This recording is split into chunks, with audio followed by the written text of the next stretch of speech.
Video को start करने से पहले आपको बता दिया जाए कि अगर आपने आईएसएसपी की प्रेपरेशन करनी है तो अपने इनिशियल इंटरव्यू का एक्सपीरियंस इस नंबर पर हमें वॉइस कर दें, रिटन फॉर्म के अंदर सेंड कर दें, हम आपको आईएसएसबी के ग्रुप के अंदर ऐड कर देंगे। हेलो अस्सलाम वालेकुम। तो हमारा जो है वो सेंटर वो SRC रावलपिंडी था। तो 4 नवंबर को जो है वो हमारा इंटरव्यू था। तो 4 नवंबर को हम सुबह 7 बजे जो है वो सेंटर में चले गए। तो सबसे पहले जो है वो हमें हॉल में बिठाया गया और हमें जो है ना बायोडाटा फॉर्म दे दिया गया। तो बायोडाटा फॉर्म में उन्होंने इंस्ट्रक्शन दी कि आपको बायोडाटा फॉर्म कैसे फिल करना है। और फिर उसके बाद जो है ना हम बायोडाटा फॉर्म फिल कर रहे थे। आई थिंक 10 मिनट दे दिए गए थे हमें फिल करने के लिए। तो बायोडाटा फॉर्म फिल करने के बाद हमें साथ ही जो है वो एसए के टॉपिक दे दिए गए थे। इंग्लिश में हमारा ऐसे था कि renewable energy, environmental saviour and economic challenge. और उर्दू में हमारा ऐसे था कि पाकिस्तान को दरपेश तालीमी मिसाइल, तो या पाकिस्तान का तालीमी निज़ाम। तो ये 2 टॉपिक थे। तो सबसे पहले मैंने जो है अपना बायोडाटा फॉर्म फिल किया। तो बायोडाटा फॉर्म तकरीबन मैंने इंटरव्यू वगैरह की मैंने कोई कहीं से कोई प्रिपरेशन नहीं की थी, क्योंकि 3-4 दिन थे और 3-4 दिन के बाद हमारा इंटरव्यू था इनिशियल टेस्ट के बाद। तो बहुत कम टाइम था कि मैं कहीं से प्रिपरेशन करता, तो मैंने खुद ही तैयारी की अपनी। लेकिन जो है ना वो सारी गाइडेंस जो है ना इंटरव्यू के लिए वो मैंने सर विकास की यूट्यूब चैनल से ली। तो बायोडाटा फॉर्म की भी सारी गाइडेंस मैंने सर से ही ली। तो सर ने जैसे भी गाइड किया था कि आपको बायोडाटा फॉर्म ऐसे फिल करना है, तो हर एक चीज़ मैंने तकरीबन सर की बातों को मद्देनज़र रखते हुए अपने लिहाज से अपनी पर्सनैलिटी के लिहाज से जो है ना वो फिल की। और फिर उसके बाद जो है ना ऐसे भी लिखा। ऐसे तकरीबन ये कोशिश करें कि 10 से 15 लाइनों का हो, और मेरा ऐसे भी तकरीबन 10 से 15 लाइनों का था। दोनों इंग्लिश और उर्दू ऐसे में 2-3 लाइनों का इंट्रोडक्शन था। 5 से 6 लाइनों की बॉडी थी और 2-3 लाइनों का लास्ट में कंक्लूजन लिखना था। तो ऐसे ही मैंने ऐसे लिखा।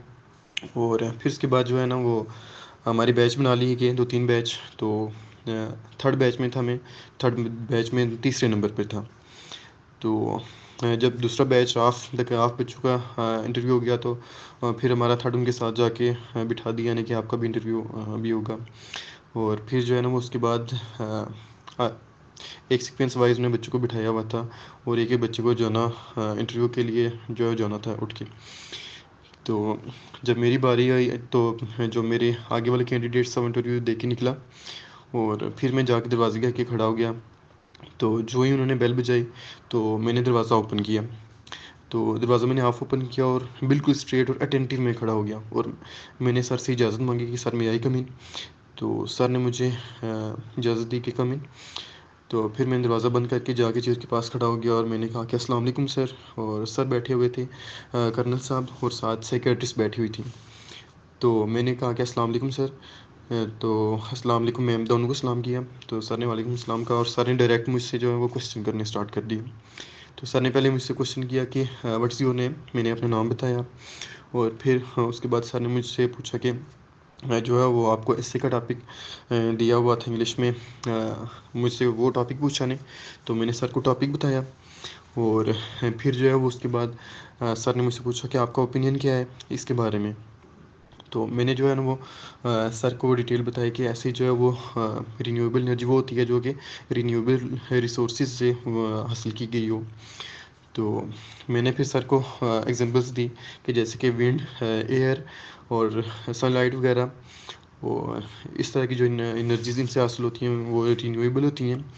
और फिर उसके बाद सर ने मुझसे जो है ना क्वेश्चन पूछे कि कैसे आप इसको जस्टिफाई करोगे। तो मैंने फिर सर को एग्जांपल दी कि जैसे जो ये सनलाइट, हम इसे कन्वर्ट करते हैं इलेक्ट्रिकल एनर्जी में, और जो इलेक्ट्रिसिटी हम अक्सर अपने घरों में यूज़ करते हैं सोलर एनर्जी। तो सर ने जो है ना वो मुझे पूछा कि आप प्रोसीजर बताओ कि कैसे जो है ना वो इलेक्ट्रिक प्लेट्स सोलर एनर्जी को जो है वो इलेक्ट्रिकल एनर्जी में कन्वर्ट करती हैं। तो ये मुझे नहीं आता था, तो मैंने बोल दिया सॉरी सर।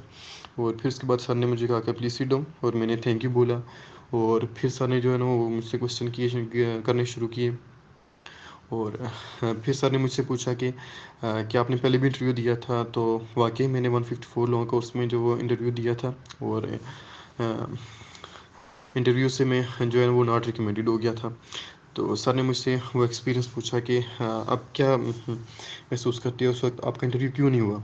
तो मैंने बता दिया सर को कि उस वक़्त वो मेरा फर्स्ट इंटरव्यू था, तो मैं इतना जो है वो कॉन्फिडेंट भी नहीं था, और उसके अलावा जो नर्वस हो गया था इंटरव्यू में, और मेरी तैयारी भी उस तरह से नहीं थी। तो सर ने मुझे पूछा कि आप इस वक़्त फिर आप क्या कहते हो? अब आपने अपने आप को कितना इम्प्रूव किया है? तो मैंने बताया कि सर मैंने जो है ना अपने आप को काफ़ी ज़्यादा इम्प्रूव किया है, मैंने तैयारी की है, और मैंने अपना कॉन्फिडेंस लेवल बढ़ाया है। तो सर ने फिर मुझसे पूछा कि आप क्या आपकी राय है कि आपका ओपिनियन क्या है कि ये कॉन्फिडेंस मतलब कि क्यों ज़रूरी है पाकिस्तान आर्मी के लिए? तो मैंने सर को बताया कि जो है ना हम एक ऑफ़िसर बनने के लिए जा रहे हैं, तो एक ऑफ़िसर बनने के लिए जो है ना वो कॉन्फिडेंट ये जो बहुत इम्पोर्टेंट चीज़ होती है। एक ऑफ़िसर बनने के लिए सबसे ज़्यादा इम्पोर्टेंट चीज़ ये वो कॉन्फिडेंट होते हैं कॉन्फिडेंस होता है। क्योंकि एक ऑफ़िसर को जो है ना वो काफ़ी ज़्यादा चीज़ों को हैंडल करना पड़ता है, सोल्जर्स वगैरह को जो है वो डील करना पड़ता है, और कॉन्फिडेंस जो है वो बहुत इम्पोर्टेंट होता है। और फिर उसके बाद जो है ना वो सर ने मेरी स्लिप देखी, तो उस पर जो मेरी पिक्चर थी उस वक़्त मेरी बियर्ड थी, तो मैं क्लीन शेव करके गया था। तो सर ने मुझसे जो है ना वो रीज़न पूछी कि आपकी जो ये फ़ोटो है ये हमें अलग नज़र आ रही है, और आप जो हमारे सामने बैठे हुए हो ये हमें बिल्कुल अलग नज़र आ रहे हो। तो इसकी क्या वजह है, आपने क्यों जो है ना अपनी बियर्ड जो है वो शेव की? तो मैंने सर को बताया कि मैंने 1 वीक से पहले मैंने अपनी बियर्ड शेव की। तो सर ने मुझसे पूछा कि इसकी रीज़न क्या थी? तो मैंने सर को बताया कि इस तरह मेरा एक सीनियर था कि उसने मुझे एडवाइस किया कि आप इंटरव्यू में शेव करके जाओ। तो सर ने मुझे पूछा कि इसकी रीज़न क्या थी कि आपने शेव्ड किया, आप शेव्ड के बगैर भी आ सकते थे। तो फिर मैंने सर को बताया कि सर जो है ना वो मैंने ड्रामा देखा है अहद वफ़ा, और उसमें ज़्यादातर ऑफ़िसर्स की जो है वो शेव्ड ही हुई होती है, और तकरीबन ज़्यादातर कैंडिडेट्स की वो शेव ही हुई होती है, वहाँ पर लाज़मी जाके करनी पड़ती है। तो इस वजह से जो है ना मैंने अपनी शेव की। तो सर ने फिर यहाँ पर मुझसे मेरा ओपिनियन माँगा कि आप क्या महसूस करते हो अगर अगर आपने शेव की है और आपकी बियर्ड है? तो मैंने सर को बता दिया कि अगर हमने शेव की हो तो हमारी जो पर्सनैलिटी वो काफ़ी ज़्यादा ग्रूमिंग लगती है। हमारी पर्सनैलिटी वो काफ़ी ज़्यादा अच्छी लगती है। तो ये बात सुनने के बाद फिर सर ने मुझसे जो है ना वो कुछ क्वेश्चन किए। क्योंकि मैं कश्मीर का रहने वाला था, तो सर ने मुझे कश्मीर के हवाले से कुछ कश्मीर इश्यू पर क्वेश्चन किए कि कश्मीर इश्यू का जो है वो परमानेंट क्या हल हो सकता है। तो मैंने सर को बताया कि कश्मीर इश्यू जो है ना वो लॉन्ग पीरियड ऑफ टाइम के लिए जो ये स्टक हो गया है, तो इसका कोई इतना जल्दी इशू ये सॉल्व नहीं हो सकता, ना इसका कोई हल हो सकता है। तो सर ने मुझसे इस बारे में भी राय मांगी कि आप क्या कहते हो इस बारे में? तो मैंने बताया कि सर जो कश्मीर पाकिस्तान के पास है, तो Pakistan as a Muslim country है और हम भी मुस्लिम हैं, तो हमें हर तरह से आज़ादी दी गई है, और हमें हर तरह से जो है राइट्स दिए गए हैं, और इसके अलावा हमारे हम पर कोई टैक्सेस वगैरह भी नहीं है। तो हम काफ़ी बेहतर हैं as compare to Kashmir occupied by Indian. हालाँकि उन पर हर किस्म का जुल्म सितम होता है। तो ये जो है ना ये जस्टिफ़िकेशन मैंने सर को दी, और फिर उसके बाद जो है ना वो सर ने मुझसे क्वेश्चन किए पाकिस्तान की बॉर्डर लाइन के बारे में। कि पाकिस्तान का जो इंडिया के साथ कितना बॉर्डर है, तो मैंने वो बॉर्डर लेंथ भी वो बता दी, और फिर उसके बाद सर ने मुझसे क्वेश्चन किया कि इंडिया के कितने प्रोविंसेस हैं। तो मैंने जो है ना मुझे प्रोविंसेस के बारे में कुछ भी आइडिया नहीं था, लेकिन मैं फिर भी बोला।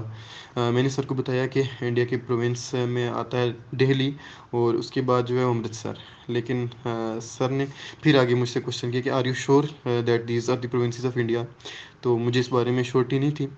तो मैंने सर को कह दिया सॉरी सर। सर ने कहा कि ये तो इंडिया की सिटीज़ है, मैंने आपको प्रोविंस कही।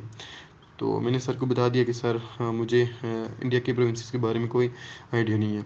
और फिर सर ने मुझसे पाकिस्तान और अफ़गानिस्तान की बॉर्डर लेंथ पूछी, और वो भी मैंने बता दी। तो सर ने कहा कि आप श्योर हैं कि अफ़गानिस्तान और पाकिस्तान का बॉर्डर लेंथ जो है वो ज़्यादा है एज़ कम्पेयर टू इंडिया? तो मैंने बोल दिया कि यस सर, मैं श्योर हूँ। और फिर जो है वो उसके बाद मेरा इंटरव्यू यहाँ तक ही ख़त्म हुआ, और सर ने जो है वो मैम को पुकारा मेरे वहाँ बैठे हुए कि मैम। तो मैम ने धीमी आवाज़ में कहा, लेकिन मैंने सुन लिया। मैम ने सेलेक्ट का जो है ना लफ्ज़ अपनी ज़ुबान से कहा, तो मैंने सुन लिया। और फिर सर उसके बाद सर ने मुझे कहा कि थैंक यू, और मैंने भी सर को बोला थैंक यू, और मैं तकरीबन दरवाज़े से बाहर निकल आया। और सबसे जो मेन चीज़ है ना वो मैं स्टूडेंट्स को जो है ना वो सजेस्ट करूँगा कि आप जो है ना वो अपनी ड्रेसिंग पर फुल फ़ोकस दें। क्योंकि जो आपको फर्स्ट इंप्रेशन है वो आपकी ड्रेसिंग से पड़ता है। और अगर आपने गुड जो है ना ड्रेसिंग की हुई है, आपका आउटलुक अच्छा है, आपने ड्रेसिंग अच्छी की हुई है, आपकी हेयर कट वगैरह प्रॉपर है, और कंप्लीटली आपने जो है ना वो एज अ ऑफिसर अपनी ड्रेसिंग की हुई है उस लिहाज से, तो एक परफेक्ट ड्रेसिंग होनी चाहिए आपकी।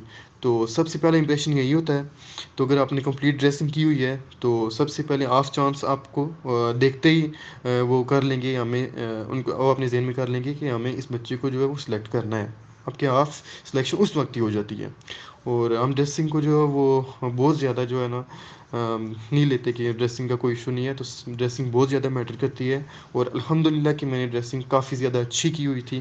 वहाँ पर जो भी कैंडिडेट्स थे उनके बरक्स काफ़ी ज़्यादा अच्छी ड्रेसिंग थी मेरी। और मैंने ऑफ वाइट शर्ट पहनी थी, और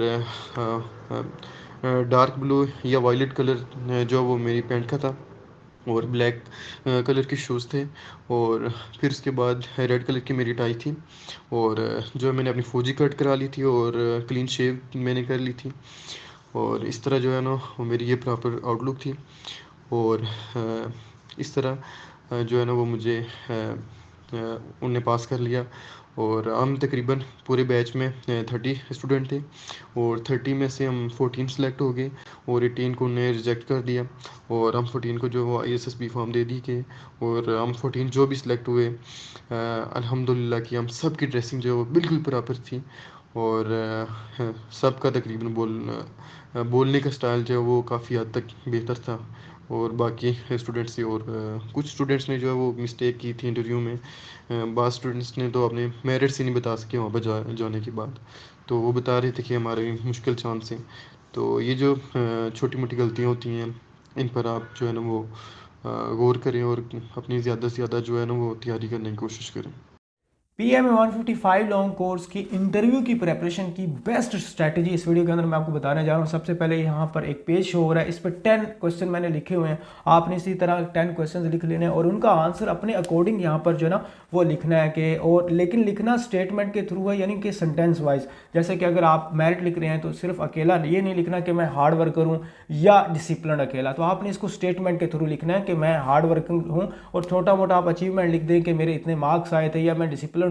तो डिसिप्लिन के अंदर आप कोई चीज़ जो है ना वो जो रेगुलरली करते रहे हैं जिसकी वजह से कोई अचीवमेंट हुई है वो आप लिखेंगे। इसी तरह आप अपने फादर और सिबलिंग्स के बारे में कुछ पैराग्राफ की फॉर्म में लिखेंगे, 10 क्वेश्चन ये लिखेंगे। और इसके साथ आपको एक चीज़ जो है ना वो बहुत ज़्यादा फायदामंद साबित होगी। हमारे पास है जी 125 स्टूडेंट जो कि रिकमेंड हुए हैं इंटरव्यू के अंदर। उन्होंने जो जो क्वेश्चन उनसे पूछे गए उन्होंने क्या क्या आंसर किया, और उनसे काउंटर क्वेश्चन क्या क्या किए कि अगर आप ये रीड कर लेंगे तो 100% जो है ना इंटरव्यू वो आपको क्लियर हो जाएगा, क्योंकि पता चल जाएगा। और मैं और स्ट्रैटेजी बताऊंगा कि प्रिपरेशन कैसे करनी है। जैसे कि मिसाल के तौर पर यहाँ पर हमारे पास 7 फाइल्स हैं, इन फाइल्स को हम आपको शेयर करेंगे, और ये फाइल्स में से आपने रेडी करना है और 100% आपका जो है ना वो रेडी हो जाएगा। यहाँ पर PMA 154 लॉन्ग कोर्स में जो तकरीबन सारे स्टूडेंट्स रिकमेंड हुए थे इनिशियल इंटरव्यू के अंदर, उन्होंने अपना एक्सपीरियंस हमें लिख के दिया था। यहाँ पर उन्होंने जो ड्रेसिंग की है, जो उनको ऐसे के टॉपिक्स दिए गए, यहाँ पर ये लिखा हुआ है जी इंग्लिश के अंदर, जो ऐसे आए उर्दू के अंदर, फिर उन्होंने जो ड्रेसिंग की है वो यहाँ पर उन्होंने मेंशन की। फिर नीचे इसके अलावा जो उनसे कॉर्नर वगैरह जो क्वेश्चन किए गए मेजर वगैरह, वो उन्होंने क्या क्या आंसर डिलीवर किए, फिर काउंटर क्वेश्चन क्या हुए। जब आप 125 रिकमेंडेड स्टूडेंट्स को पढ़ेंगे तो आपको बहुत ज़्यादा चीज़ें क्लियर हो जाएंगी। ये PMA 154 लॉन्ग कोर्स के एक्सपीरियंस है, और हमारे पास PMA 153 PMA लॉन्ग कोर्स के भी एक्सपीरियंस है। आपको पता चल जाएगा कि कौन कौन सी चीज़ें बार बार पूछे जा रहे हैं। और उसके अलावा आपसे भी जो है ना एक फॉर्म फिल करवाया जाता है इंटरव्यू से पहले, उसमें 80% क्वेश्चन आपके इंटरव्यू में इसी फॉर्म से आते हैं। तो हम आपको वीडियो फॉर्मेट सेंड करेंगे कि आपने इस फॉर्म को फिल कैसे करना है। इसके अंदर सेक्शन नंबर 30 बहुत ज़्यादा इंपॉर्टेंट है। यहाँ पर सेक्शन नंबर 30 के अंदर ये what you have learn from your parents वगैरह कुछ चीज़ें ऐसी कॉम्प्लिकेटेड लिखी हुई हैं, इसका आंसर अगर आप देंगे वहाँ पर आपसे पूछा जाएगा। इसके बाद सेक्शन नंबर 31 और इंपॉर्टेंट है, जिसमें आपके मेरिट एंड डिमेरिट लिखने हैं according to your own self, according to your parents, best friend और सिबलिंग्स वगैरह, और बाकी सारा रैकेट वगैरह आपने अब ये फॉर्म हम आपको फिल करना सिखाएंगे। इसके अलावा आपकी ऐसे की राइटिंग होती है जिसके अंदर उर्दू और इंग्लिश का ऐसे आता है, हम आपको इंग्लिश और साथ में उर्दू का ऐसे। और इसके अलावा जो सबसे इंपॉर्टेंट चीज़ है, हम आपको वोकैबुलरी के लिए कुछ वर्ड्स देंगे जो कि बड़े डिफिकल्ट और अगेन एंड अगेन यूज़ होते हैं, तो ये आपकी वोकैबुलरी को रिच करेंगे और इनिशियल इंटरव्यू को में मैसेज कन्वे करने के लिए भी हेल्पफुल होंगे, और ऐसे की राइटिंग के लिए भी। इसके साथ साथ हम आपको जी प्रोवाइड करेंगे कुछ और मजीद ऐसे जो कि अभी अगेन एंड अगेन पूछे गए हैं, अभी भी एक्सपेक्टेड है। और साथ में हम आपको देंगे वो क्वेश्चन जो कि अगेन एंड अगेन जो है वो 4-5 साल से पीएम में हर एक स्टूडेंट से पूछ रहे हैं। जब आप रिकमेंडेड स्टूडेंट्स को पढ़ेंगे तो आपको पता चल जाएगा कि काउंटर क्वेश्चन कौन सा मुझे हो सकता है। मैंने हॉबी बताया क्रिकेट का, तो क्रिकेट के बारे में वो क्या क्या पूछ सकता है। मैंने अपने फादर के बारे में बताया कि वो किसान है या वो एक गवर्नमेंट सर्वेंट है या वो बिजनेसमैन है या वो प्राइवेट जॉब होल्डर है, तो उससे काउंटर क्वेश्चन कौन कौन से कर सकता है। तो वहाँ पर ये सारे लोगों ने अपने आंसर जो है ना वो क्वेश्चन दिए हुए हैं। अब ये सारी चीज़ें जब आपको मैंने बताया स्टार्ट के अंदर, एक तो ये 7 फाइल्स आपको मिल जाएंगी, आपने पढ़ लिया, फिर आपने वो जो 10 MC क्वेश्चन लिखे उनके आंसर्स लिखे, उसको आपने याद करना है। याद करने के बाद अब आपने उसको डिलीवर करना है, कैमरा ऑन कर लें और रिकॉर्ड करें अपना आंसर डिलीवर करके। आप अपने सिबलिंग्स या किसी दोस्त से कहें कि ये क्वेश्चन मुझसे पूछे। जब आपको पता चल जाएगा, आपने सारा एक्सपीरियंस पढ़ लिया, आपको पता चल जाएगा कि काउंटर क्वेश्चन कौन कौन से होता है। इन 7 फाइल्स को जब आप रीड कर लेंगे तो जब आपसे जो जो क्वेश्चन पूछा जाएगा आपने कैमरे के सामने रिकॉर्ड करना है, दूसरों को सुनाना है, ऊंची ऊंची बोलना है, तो प्रोनाउंसिएशन ठीक हो जाएगी, वोकैबुलरी अच्छी हो जाएगी और थोड़ा सा कॉन्फिडेंस भी बिल्ड हो जाएगा। फिर चेयर पर आपने बैठ के बिल्कुल जैसे बैठने का हक होता है कैमरे के सामने, बिल्कुल वैसे आपने बोलना है ताकि आपको पता चले गेस्चर्स किस तरह के हैं, आप कॉन्फिडेंसली उसको जो है कन्वे कर पा रहे हैं यानी। तो असल अप्रोच ये होती है। तो इस पूरे बंडल को अगर आपने बाय करना है, हमारे नंबर आपके पास शो हो रहे हैं, सिर्फ और सिर्फ 1200 रुपए के अंदर आपको ये सारा मटेरियल जो है वो प्रोवाइड किया जाएगा और साथ में स्पेशल व्हाट्सएप ग्रुप के अंदर ऐड किया जाएगा। तो चलते हैं आगे बढ़ते हैं।